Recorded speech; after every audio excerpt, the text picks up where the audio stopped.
Good afternoon and welcome aboard River Prince. Now that we've safely left Kingston and we've started our 1 hour round trip, I'd just like to start things off with a safety announcement. River Prince is equipped with all the necessary life-saving equipment. This comes in the form of life rafts and life rings. Life rafts can be found behind me on the top deck, while life rings can be found on the top deck, on the outside of the railings and at the back of the boat. In the very unlikely event of an emergency, please remain seated, calm and quiet, and follow all instructions given to you by your uniformed crew. Your crew this afternoon, my name is Andrew, I'll be the skipper. Also on our return journey back through the centre of York, I'll be doing my best to point out the historical buildings and structures of the castle on our way downstream. In the lower saloon you have Tom and Hannah. They'll be behind the bar serving hot drinks, cold drinks and light snacks throughout the cruise. And if you have any questions at all, feel free to ask a member of the crew. Some ground rules: this is a non-smoking vessel, which includes vaping. So if you smoke or vape, we kindly ask that you wait until the very end of the cruise.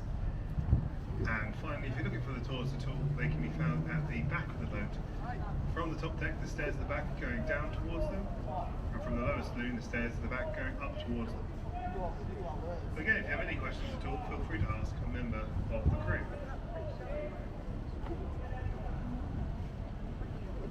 Okay, so with the coast being clear, we're going to make our way now upriver to our northern turnaround point near St. Peter's School, where we'll spin around and head downstream back through the centre, and that's when I'll start doing commentary.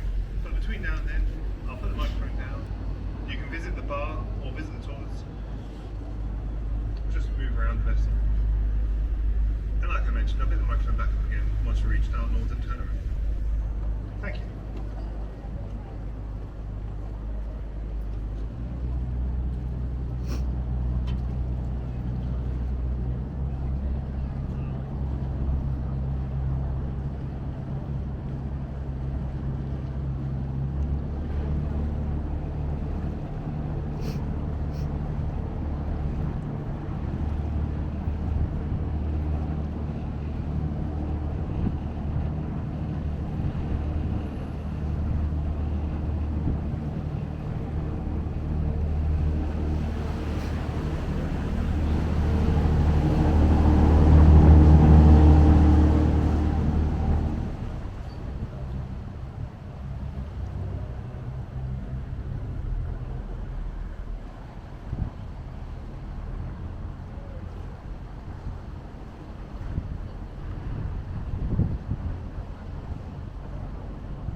don't travel in this direction, in the going upstream any longer, we'll spin around here and head back towards the city centre.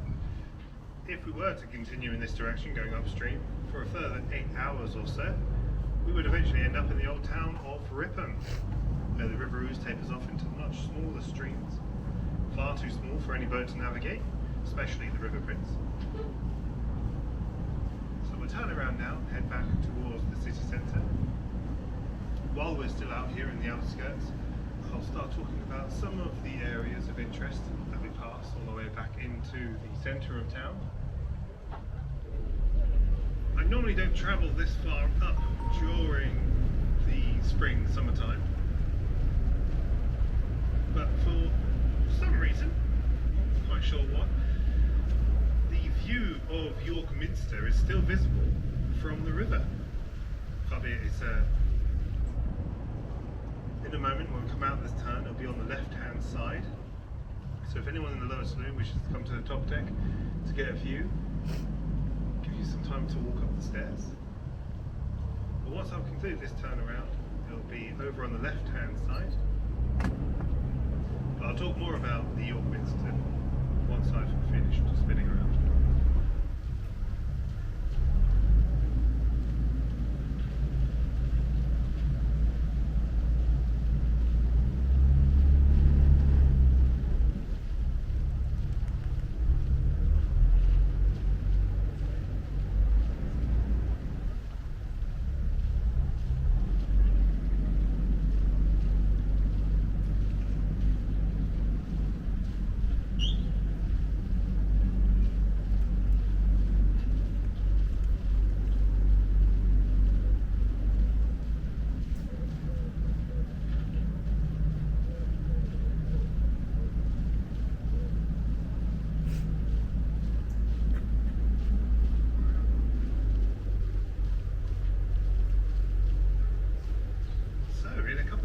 Over on the left hand side, just ahead of us, you'll be able to see a couple of sights of York Minster.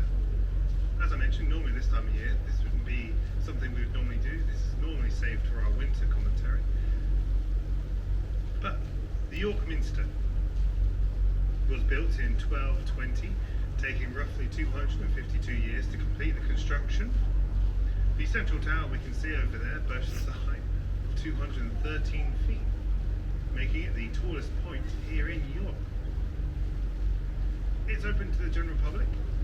If you're feeling particularly brave and ready to tackle the estimated 276 steps all the way to the top. Another interesting fact about the York Minster, so when it was constructed in 1220, York Council made a bylaw stating that any future buildings that get proposed to be built within the city centre that exceeds the central tower's 213 feet would automatically be rejected. They did this to ensure the Minster as the centre point, the tallest point, and the most important building here in York, which it has remained ever since its construction in 1220.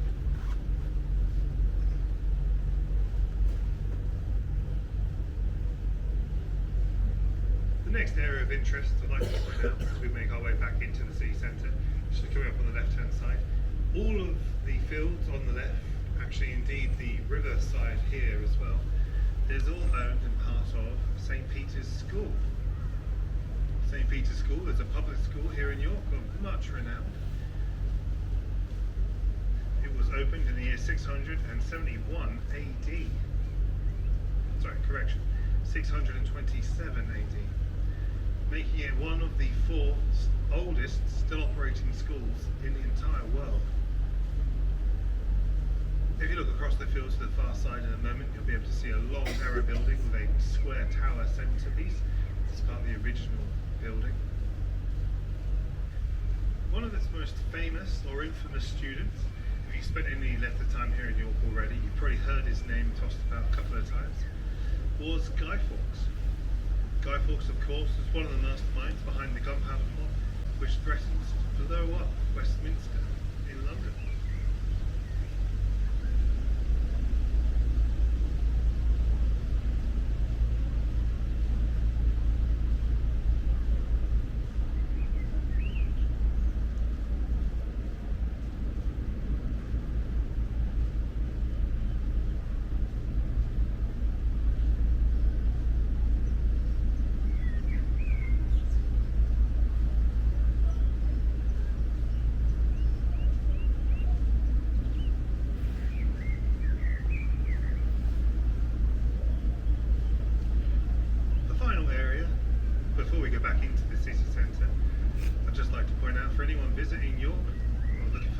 do later on.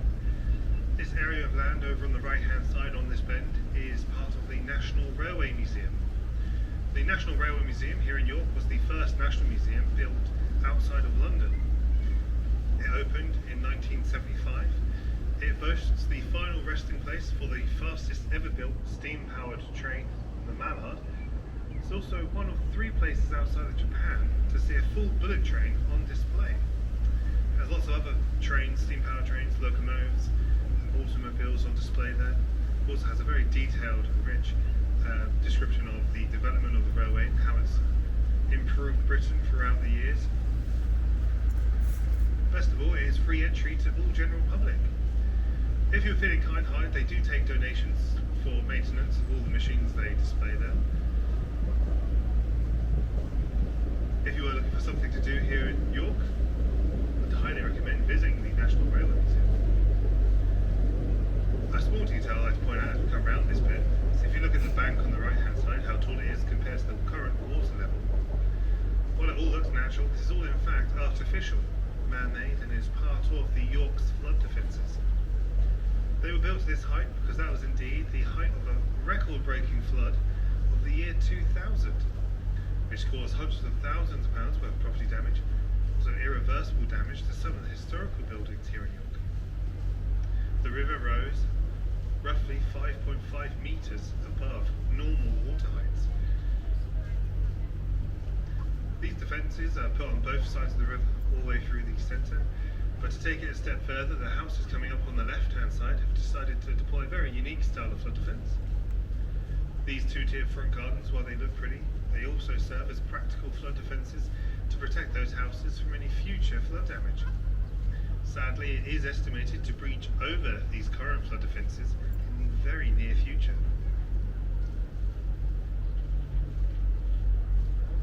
First crossing I'd like to mention, just coming up ahead of us, this is Scarborough Bridge.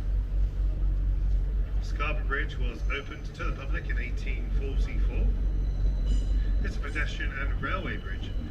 This isn't the original design for the bridge, however. When it did open, the walkway for people crossing this bridge was in between the train tracks. And believe it or not, you'd actually be head level with the wheels of the train as they went over, which of course was a massive oversight from the designer.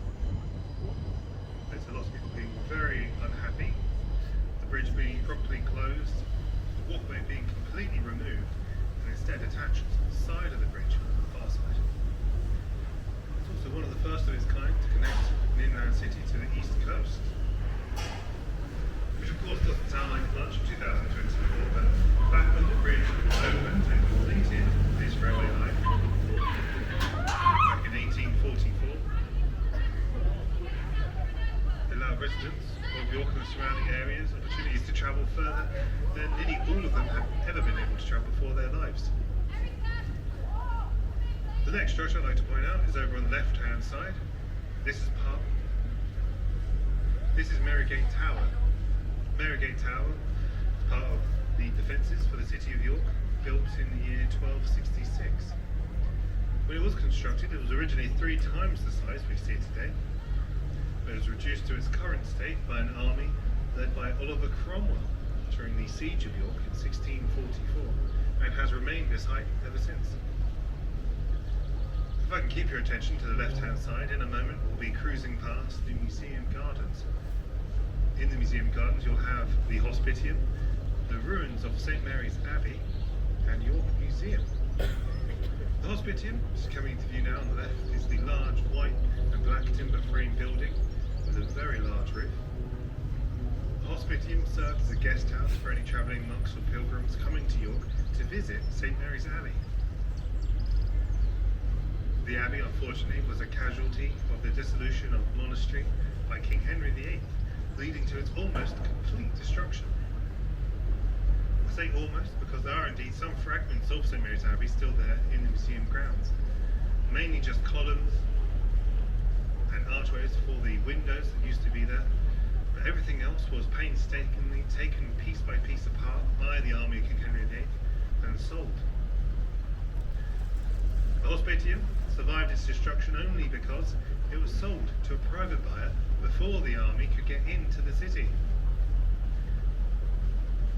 opinion, it's one of the best attractions here in York. If you wanted to be truly immersed in history, I'd highly recommend visiting the museum gardens and walking around these ruins.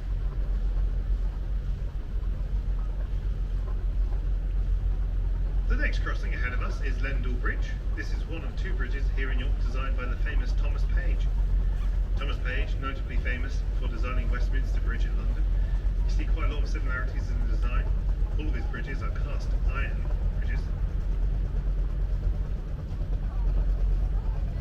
Before this bridge was here, there was a ferryman to take people across the water. His house is there on the right-hand side. As you can tell, Barker Tower is part of the ancient wall that circles around York. Just to let you know, sections of the ancient wall were originally constructed in the year 71 AD by the Romans when they first came to this area to build their fortress. Going on the downstream side of Lendal Bridge, immediately on our left-hand side, you'll be able to see our boatyard, currently occupied by City Cruises York, but this has been a commercial boatyard and slipway dating as far back as the early 1840s, starting with paddle and then steam-powered passenger boats. And as you can see, we're still using that slipway even today. The next building I'd like to point out is just on the left-hand side now, this large yellow building. This is the Guild Hall, which up until very recently was the main residence for York Council. The detail about the Guild Hall I'd like to point out is if you look at the windows on the lower levels, you can see these black marks. This isn't mould, this is in fact scorch marks left behind from incendiary bombs that were dropped on the Guild Hall during World War II. The intended target apparently was the train station, but due to bad weather they missed, hitting the Guild Hall instead, setting the entire building on fire. The reason those marks are still here after all these years is primarily because the Guild Hall is built from limestone, and the heat from the incendiary bombs so intense it burned a permanent crater into the brickwork itself.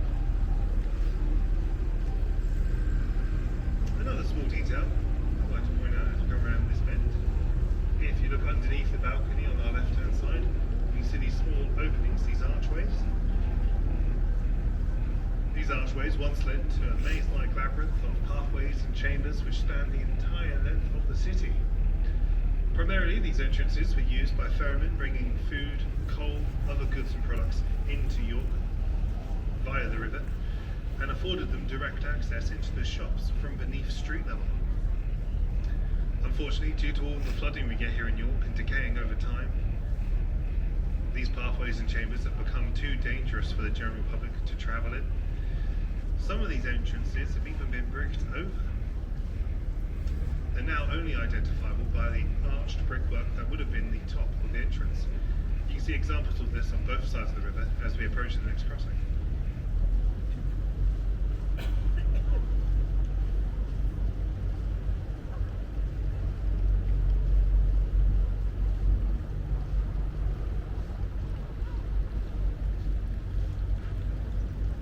The next crossing ahead of us, this is arguably the most important crossing here in York. Named after the river we're travelling on this afternoon, this is Ouse Bridge, spelled O-U-S-E. This current design for Ouse Bridge was opened to the public in 1820, but there is evidence of wooden bridges being built here, dating as far back as the early 9th century by the Vikings. As we travel under, you'll see a large split just above our heads. This is where this current design had to be joined later on. The reason for this bridge being built in two halves is simply because Ouse Bridge was the only crossing here in York for many centuries. If they demolished the bridge completely to build a new one, they would have cut York in half. Some also theorise it would have led to a deterioration in relationships between North and South of England, potentially even leading to a civil war. So, very important crossing. But we are now travelling on the highway, which was the Port of York. During the 1800s, during the Industrial Revolution, York was the third busiest inland port in England. Some of the cranes and mooring points are still here from that time period, over on the right-hand side. The right-hand side is called Queenstaith, while the left-hand side is called Kingstaith. Just for you wondering what Staith meant, Staith is an old Norse word meaning landing place or to land. But to give you context on how long the river's been used, as I mentioned earlier, the Romans, when they first came here, they're the first recorded effort coming to this area. In 71 AD, they would have offloaded their boats at Kingstay for tools and construction materials, which they would have used to build their fortress. The fortress they built here was called River Ouse. River Ouse over many years would develop into the small town of York, which over many more years developed into the current city of York. But to go back to the 1800s, as I mentioned, York was the third busiest inland port at the time. And with that comes a lot of traffic. So to paint you a picture of what it would look like during the height of commerce here in York, you'd have English-style barges queuing up on both sides of the river here, side by side, stretching right to the centre. They'd primarily be queuing up to offload coal, but they'd also be offloading bags of cocoa beans and sacks of sugar to be taken from here to the various factories around York. It would have been so densely populated with these commercial barges, there are stories of people being able to cross from Kingstay over to Queenstay just by hopping on the barges. To further emphasise how busy this port once was, this large building coming up on the right hand side with the white balcony, this building was built in the 1800s to serve as the Port of York's tax headquarters. All goods coming into York through the river would have to stop here first and pay their fees and taxes. This building is called the Bonding Warehouse, which leads us to the next crossing just ahead of us. This next bridge is called Skeldergate Bridge. Skeldergate Bridge is the second bridge designed by Thomas Page here in York. But a detail about this bridge, unlike the others, is if you look at the left-hand side, you can see a split down the centre. That's there because it used to open up to allow commercial barges with large sailing masts access in and out of the city centre, making it a lot more faster to get your goods around town, making York itself a more valuable trade route. Unfortunately, it no longer opens. Mechanisms have all been stripped away and recycled. In fact, it's only really the split down the centre and then history books that remind us of how critical Skeldergate Bridge was during the commercial boom of the 1800s here in York.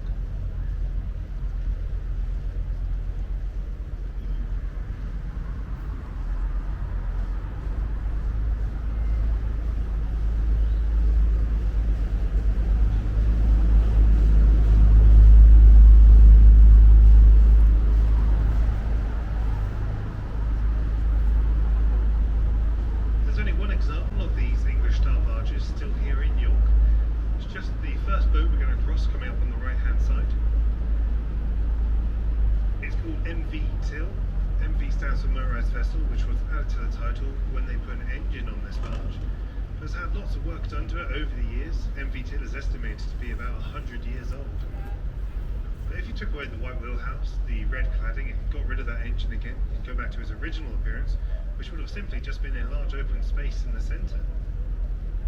There also would have been a large sailing mast in the middle of the space, which it no longer has. But when I say English-style barge, more specifically, MV Till is a Humber Kill style barge, and would have been the main mode of transport for all goods travelling on the River Ouse during the 1800s. It's a good thing it's still there, just as a reminder of what would have been an extremely common sight here in York. In fact, MV Till, when it was in service almost 60 years ago, was one of the last commercial barges bringing cocoa beans into York to be taken to the chocolate factories. But it's just on that note, as we leave the centre, go back into the outskirts, I'd like to put the microphone down, give your ears a bit of a break from me constantly talking. You can visit the bar or visit the toilets, and I'll pick the microphone back up once we reached our southern turnaround point near the crossing, just a couple of moments down the road from us. Thank you.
our southern turnaround point.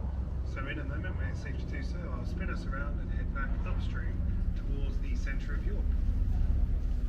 But as I do that, I'll mention the youngest crossing here in York, just ahead of us now.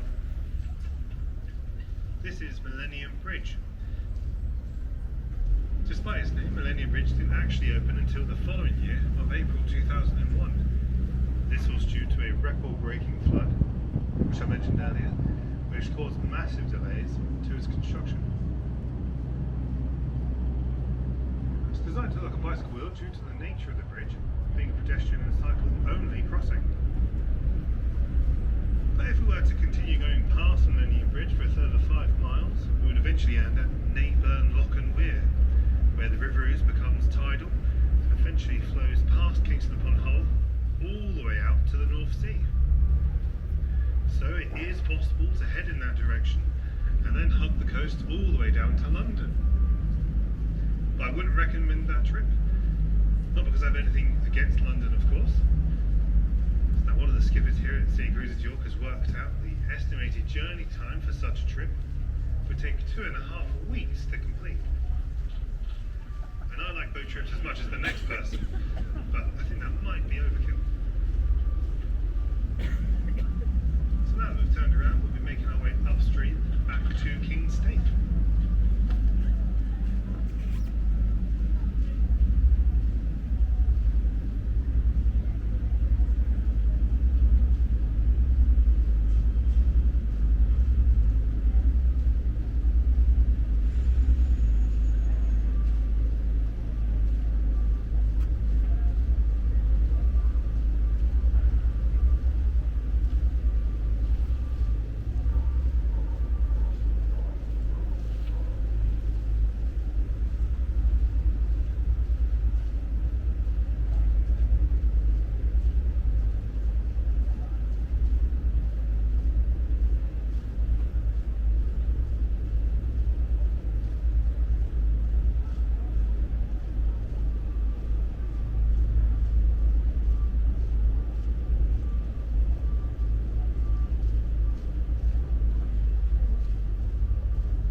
So another area of interest I'd like to highlight on our way back into town. Over on the left-hand side here, all of this land is part of the Rowntrees Park. In a moment we'll be able to see one of the side entrances into Rowntrees Park, just coming up on the left-hand side past the street. But the Rowntrees Park was gifted to the City of York in the early 1900s by the Rowntrees family, which has been a long member of York, having many chocolate factories. They now trade under the name of Nestle, so you've definitely seen their products in shops. But they gifted this park to the City of York. It was intended as a memorial to the factory workers who gave their lives during World War I and II. The park itself is 13 acres of decorative lakes, woodlands, play areas, courts, fountains, picnic areas, fields. It's open to everyone and all visiting York. Like I mentioned, this is one of the side entrances. If you're looking for the main entrance, you would just have to leave Kingston, walk downstream to Skeldergate Bridge, cross over, and then follow the river round. On a nice day, it is a very pretty park to walk through. And coming up in a moment on the right-hand side, it's a very small, unassuming archway on the wall, which is one of those things you probably walk past it, you wouldn't think twice about it. But this archway on the wall on the right-hand side is in fact the entrance to Pyking Well. Pyking Well was dug by the Romans back in 71 AD and used by them as their main source of drinking water. An interesting story associated with Pyking Well is that during the medieval period here in York, the rich lords and ladies kept Pyking Well a secret from the general public. They did this because they believed Pyking Well to be a magic well.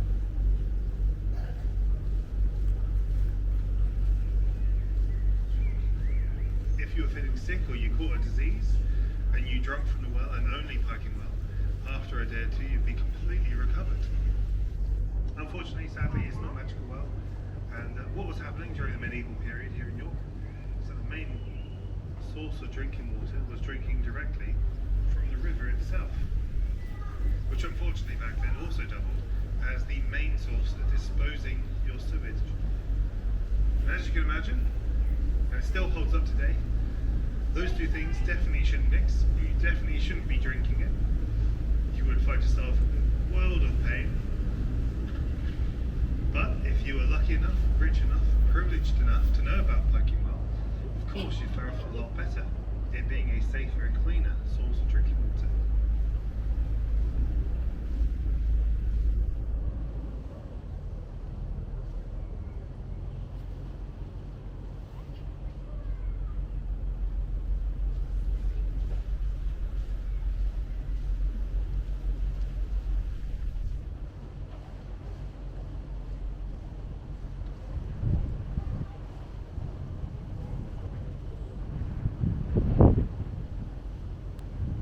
The final area I'd like to point out just before we go back into the centre is just ahead of us now. Marked by this small blue bridge is York's second, much smaller river, the River Foss.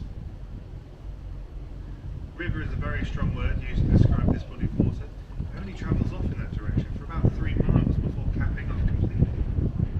But when the Romans were looking in the region for a place to build their fortress, the small island we can see ahead of us, which is formed from the River Foss splitting away here from the River Ouse, provided them the perfect location. Simply because of its easy to defend nature of having your fortress on a small island backed on by 2 bodies of water, making it less likely for invaders to attack.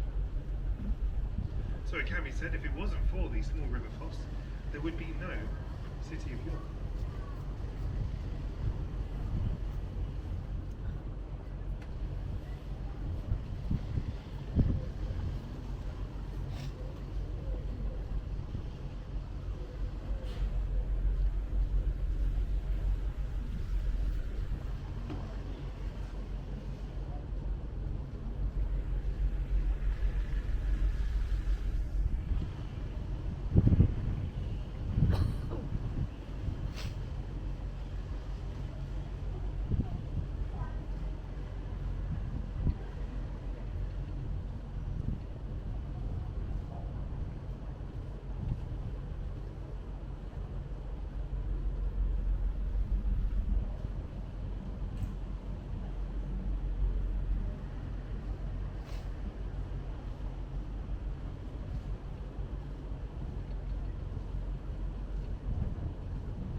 St. George's flag with 5 golden lions on the Red Cross. And over on the right hand side you'll be able to see the coat of arms for St. Peter. St. Peter is the patron saint of York Minster. His coat of arms are 2 crossed silver keys with a golden crown on top. It's said that the keys are supposed to represent one a key for heaven, and then the other one represents the key to hell.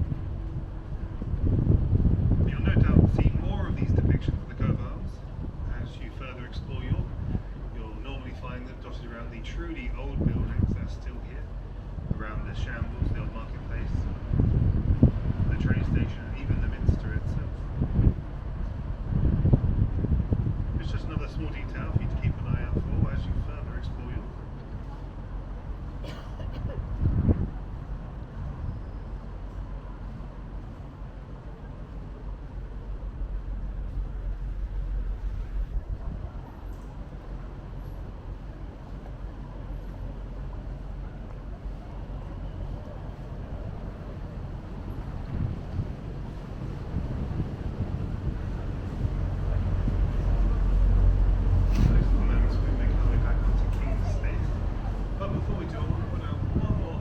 Building, which is just coming up on the right hand side past the street.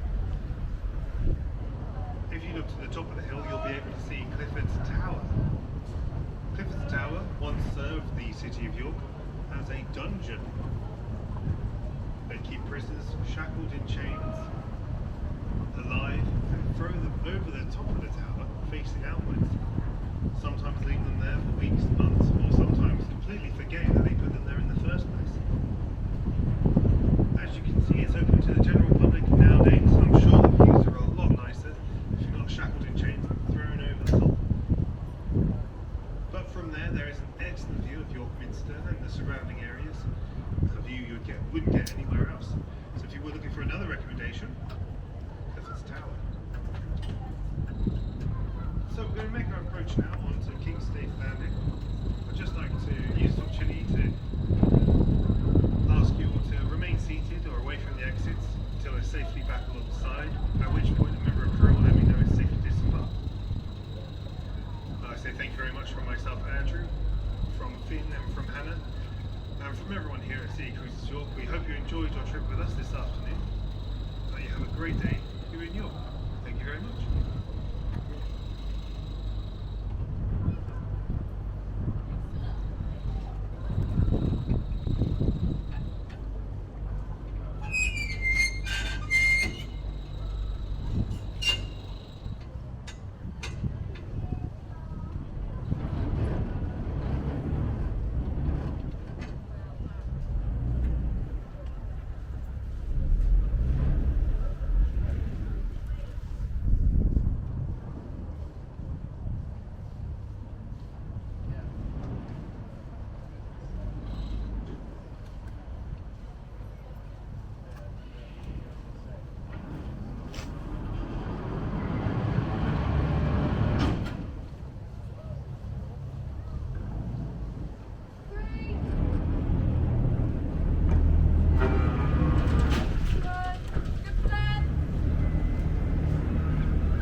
Let it bring that in a bit.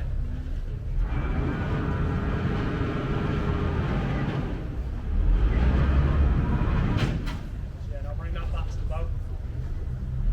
Just tie it off there for now.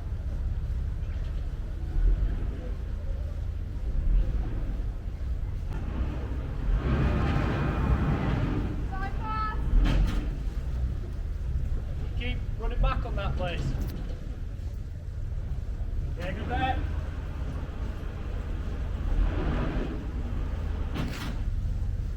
Stood.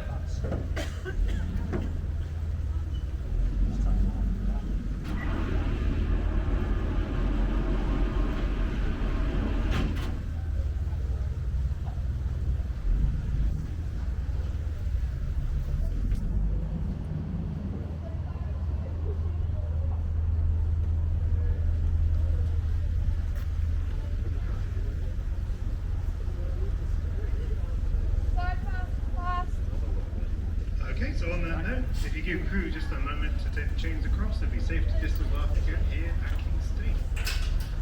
Again, thank you very much for coming out with us. Hope you enjoyed the cruise, and have a great day here. Just watch your step there. Big jump down.